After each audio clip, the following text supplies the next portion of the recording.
Hi guys, good morning. Today's energy என்னென்னு பார்க்கலாம். As usual today's energy என்னென்னு பார்க்குறதுக்கு முன்னாடி இன்றைக்கி ஸ்லாட் அனௌன்ஸ்மெண்ட் பார்க்கலாம். ஸ்லாட் அனௌன்ஸ்மெண்ட் வந்து காலையில் 12:30 2:00 வரைக்கும் இருக்கிற ஸ்லாட் அவைலபிளாக இருக்குது. அதுக்கப்புறம் ஆஃப்டர்நூனில் 3:30 5:00 வரைக்கும் இருக்கிற ஸ்லாட் அவைலபிளாக இருக்குது. அதுக்கப்புறமா அஸ் யூஷுவல் நைட்டு வந்து 7:30 9:00 வரைக்கும் இருக்கிற ஸ்லாட் அவைலபிளாக இருக்குது. ஓகேயா? இந்த ஸ்லாட் எதுக்குன்னா லைவ் டேரட் கார்ட் செஷனுக்கு, இல்லைன்னா கால் செஷனுக்கு. கால் செஷன் 1.5 ஹவர்ஸ்க்கு 1500 rupees. ஓகேயா? Live tarot card session full ரீடிங்க்கு லைவ் செஷனுக்கு 2500 rupees. இந்த லைவ் செஷன் டேரட் கார்டு இல்லாமல் ரெக்கார்டட் ரீடிங் கேட்குறீங்க. ரெக்கார்டட் ரீடிங் ஃபுல் பர்சனலோ இல்லை ஃபுல் ட்வின் ஃப்ளேமோ வேணும் அப்படின்னா 2000 rupees ஆகும். ஓகேயா? ஸோ இன்றைக்கி நீங்கள் உங்கள் டீட்டெயில்ஸ் எல்லாம் கொடுத்து ரெக்கார்டட் ரீடிங்க்கு உங்கள் ஃபோட்டோவும் அனுப்பிச்சி வச்சிட்டிங்க அப்படின்னு சொன்னால் நெக்ஸ்ட் டே பே பண்ணி ஸ்க்ரீன்ஷாட் எல்லாம் அனுப்பிச்சு கன்ஃபார்ம் பண்ணிட்டீங்கன்னா நெக்ஸ்ட் டே உங்களுக்கு ரீடிங்கை நாங்கள் யூடியூப்பில் அப்லோட் பண்ணிவிட்டு லிங்க் வந்து உங்களுக்கு வாட்ஸ்அப்பில் அனுப்பிச்சி வச்சுருவோம். ஓகே? ஸோ கோச்சிங் அப்படிங்கிறத பொறுத்த வரைக்கும் என்ன நினைக்கிறேன் அப்படின்னு சொல்லி எல்லாருமே வந்து ட்வின் ஃப்ளேம்னு சொல்லிட்டு ட்வின் ஃப்ளேம் கோச்சிங் கேட்குறதில்ல. இப்போ நிறைய ஹவுஸ் ஒய்ஃப்ஸ் இருக்காங்க. ஹவுஸ் ஒய்ஃப்ஸ் எல்லாம் என்ன நினைக்கிறாங்கன்னா, நாங்கள் ஃபேமிலின்னு ஒன்று உருவாக்கிட்டோம், ஃபேமிலிக்குள்ளே இருக்கோம், ஆனால் எங்களுக்கு பீஸ் ஆஃப் மைண்ட் வேணும், எமோஷனல் ஹீலிங் வேணும், எங்களுக்கு ஒரு கோச்சிங் ரெடி பண்ணி கொடுங்க அப்படின்னு கேட்குறாங்க. ஸோ இப்போ அவங்களுக்காகவே அந்த emotional fulfilment, peace of mind அப்படிங்கிறதுக்காகவே கோச்சிங் ரெடி பண்ணியிருக்கோம்.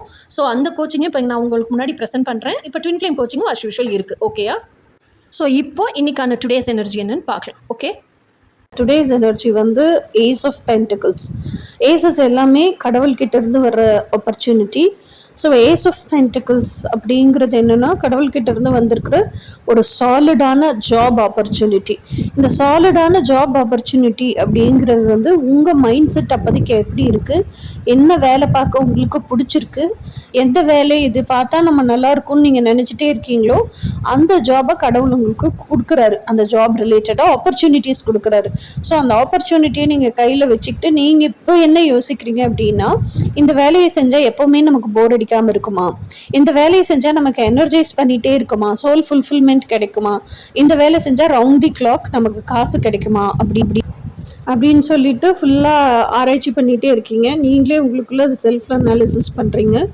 செல்ஃப் அனாலிசிஸ் பற்றி உங்களுக்கு என்ன தோணுதோ, சப்போஸ் இந்த ஜாபை எடுத்து பண்ணலாம் அப்படின்னாலோ, இல்லை இது காட் கிவன் ஆப்பர்ச்சுனிட்டி அப்படின்னு சொல்லிட்டு இதை வந்து நம்ம எப்படி இம்ப்ரவைஸ் பண்ணிக்கலாம், ஆக்சுவலாக இந்த சான்ஸை நம்ம எப்படி வேணாலும் யூஸ் பண்ணிக்கலாம் அப்படின்னு சொல்லிட்டு உண்மையிலே அது பெனிஃபிஷியலாக, ப்ரொடக்டிவாக, உங்களுக்கும் நிறைய ஃபினான்ஷியல் கெயின் கொடுக்குற மாதிரி, சோல் ஃபுல்ஃபில்மெண்ட், அந்த எமோஷனல் கண்டென்ட்னஸ் கொடுக்குற மாதிரி எப்படி யூஸ் பண்ணிக்கலாங்கிறதையும் யோசிக்கிறீங்க. இதுதான் இன்னைக்கான எனர்ஜி. நீ நாளைக்கான எனர்ஜி என்ன நாளைக்கு பார்ப்போம். Until then by.